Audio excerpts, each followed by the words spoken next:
किसी भी अर्थव्यवस्था को देखने के ना दो बुनियादी तरीके होते हैं।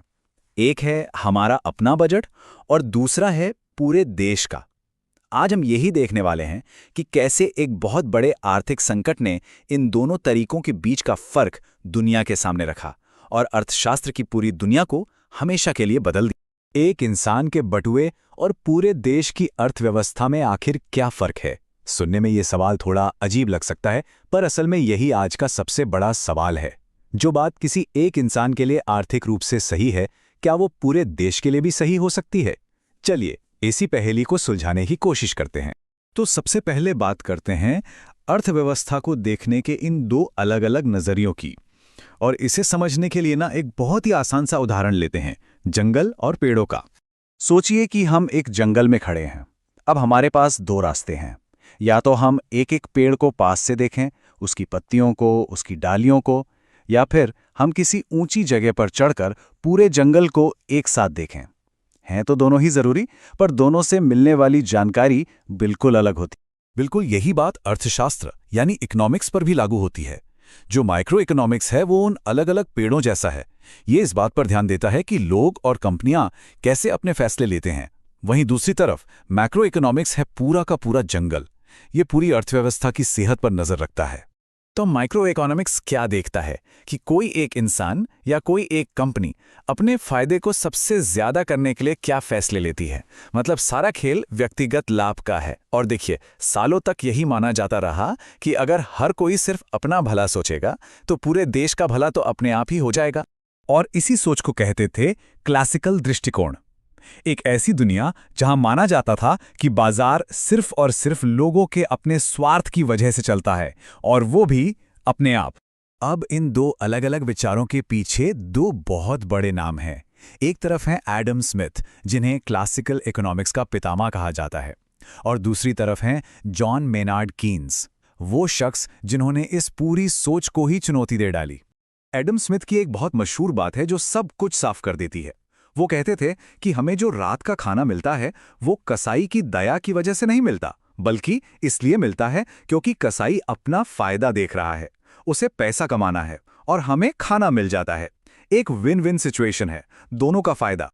तो क्लासिकल विचारकों का मानना था कि इकोनॉमी एक सेल्फ हीलिंग मशीन की तरह है। वो खुद को ठीक कर लेती है। मतलब अगर लोग बेरोजगार हैं तो मजदूरी अपने आप कम हो जाएगी और कंपनियां उन्हें फिर से काम पर रख लेंगी। उनके हिसाब से तो लंबे समय तक बेरोजगारी जैसी कोई चीज हो ही नहीं सकती थी। लेकिन फिर आया साल 1929 और एक ऐसी घटना हुई जिसने इस पूरे के पूरे मॉडल को, इस पूरी सोच को तोड़कर रख दिया, और यहीं से अर्थशास्त्र की दुनिया हमेशा के लिए बदल गई। हुआ ये कि अचानक से लोगों ने सामान खरीदना लगभग बंद ही कर दिया। डिमांड यानी कि मांग एकदम से धड़ाम हो गई। इसका नतीजा कारखाने बंद होने लगे और देखते ही देखते लाखों लोग सड़कों पर आ गए, बेरोजगार। और जो क्लासिकल थ्योरी थी वो ये समझा ही नहीं पा रही थी कि आखिर बाजार खुद को ठीक क्यों नहीं कर पा। अब जरा हालात देखिए। इस महासंकट से ठीक पहले 1929 में अमेरिका में बेरोजगारी सिर्फ 3% थी। सब कुछ चंगा लग रहा था। ऐसा लग रहा था कि क्लासिकल मॉडल तो भाई एकदम सही काम कर रहा है। लेकिन सिर्फ 4 साल के अंदर 1933 आते आते ये आंकड़ा उछलकर 25% पर पहुंच गया। सोचिए, हर 4 में से एक इंसान बेरोजगार था। ये एक ऐसी आर्थिक तबाही थी जो दुनिया ने पहले कभी नहीं देखी थी। और बात सिर्फ बेरोजगारी की नहीं थी। इसी दौरान अमेरिका का जो कुल आर्थिक उत्पादन था वो 1/3 1/3 कम हो गया। ऐसा लग रहा था जैसे पूरी की पूरी आर्थिक मशीन ही जाम हो गई है, और जो पुराने नियम कायदे थे वो अब किसी काम नहीं आ रहे थे। और इसी गहरे संकट के बीच से एक आवाज उठी, एक ब्रिटिश अर्थशास्त्री जॉन मेनार्ड कीन्स की, जिन्होंने दुनिया को देखने का एक बिल्कुल नया नजरिया दिया। कीन्स ने अपनी मशहूर किताब में साफ साफ कहा कि क्लासिकल अर्थशास्त्री गलत हैं। उन्होंने ये साबित कर दिया कि एक इकोनॉमी बहुत लंबे समय तक बेरोजगारी के दलदल में फंसी रह सकती है। उनकी किताब सिर्फ एक थ्योरी नहीं थी, वो उस महामंदी से बाहर निकलने का एक नक्शा थी। और बस यहीं से जन्म हुआ मैक्रो इकोनॉमिक्स का। कीन्स का आइडिया बहुत सीधा था कि हमें अब अलग अलग पेड़ों को देखना बंद करना होगा और पूरे जंगल पे ध्यान देना होगा। मतलब ये समझना होगा कि आम लोग, कंपनियां और सरकार ये सब एक दूसरे से कैसे जुड़े हुए हैं और एक दूसरे पर कैसे असर डालते हैं। तो ये मैक्रो इकोनॉमिक्स काम कैसे करता है? ये पूरी अर्थव्यवस्था को 4 बड़े खिलाड़ियों में बांटकर देखता है। लेकिन इन खिलाड़ियों को समझने से पहले एक छोटी सी बात जाननी जरूरी है। ये जो पूरा विश्लेषण है, ये एक पूंजीवादी यानी कैपिटलिस्ट इकोनॉमी पर आधारित है। मतलब एक ऐसी जगह जहां फैक्ट्रियां और जमीनें निजी हाथों में होती हैं, सामान बाजार में बिकता है और लोग मजदूरी के लिए काम करते हैं। तो कौन है ये 4 मुख्य खिलाड़ी? चलिए देखते हैं।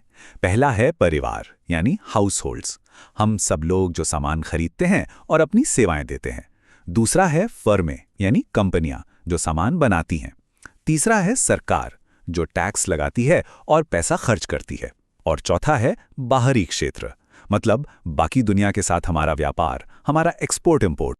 ठीक है, ये सब तो समझ आ गया, लेकिन सवाल ये है कि ये बड़ी तस्वीर देखना, ये मैक्रो इकोनॉमिक्स आज हमारे लिए जरूरी क्यों है?